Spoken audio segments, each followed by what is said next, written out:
నమస్కారం, మీ విజయ్ కుమార్ కంట. ఈ పొద్దు నాకు అందిన మరో పుస్తకం ఐఆర్ఎస్ ఆఫీసర్ విద్యాధర్రావు గారు రాసినటువంటి ముషాఫిర్ అంటే బాటసారి.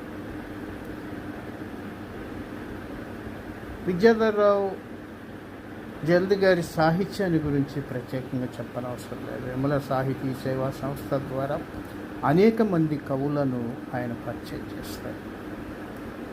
ఆయన కవిత్వంలో ఒక తృష్ణ, ఒక ఆవేదన, నిజాన్ని నేరుగా బట్టబయలు చేయాలనే తపన, కవిత్వంలో భాషా ప్రయోగాలు చేసినప్పుడు చాలా సందర్భాల్లో దాని ఆత్మ దెబ్బతింటుంది, ఆత్మ ఎక్కడికో ఎగిరిపోతుంది. కానీ విద్యాధర్రావు గారి కవిత్వంలో సరళ పదాలతో కవితాత్మ ఇంకొక ఆత్మను చేరే విధంగా, ఇంకొక ఆత్మను చైతన్యం చేసే విధంగా రచనలు సాగుతాయి.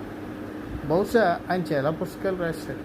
బహుశా ఈ పుస్తకానికి ముషాఫిర్ అంటే బాటసారి, గమ్యం లేకుండా ముందుకు సాగేటటువంటి బాటసారి. గమ్యం లేకుండా ముందుకు సాగేటువంటి బాటసారి అనేక సమస్యలను చూస్తాడు.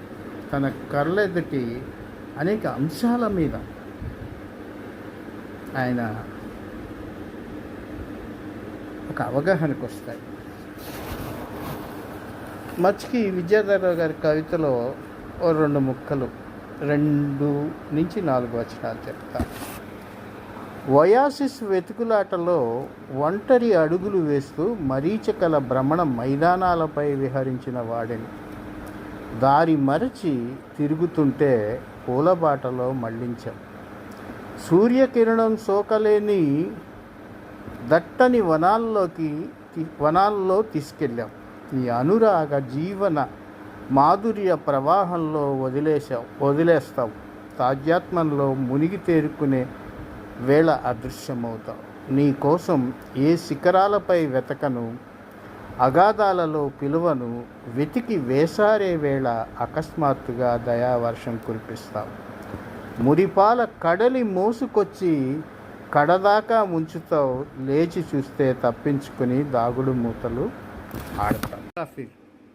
ఒక కవి అనుభవాల, అనుభూతుల మానస సరోవరం నుంచి వచ్చిన ఒక మంచి కవిత సంపుటి చదవటం అత్యుత్తమం. కొని చదవండి.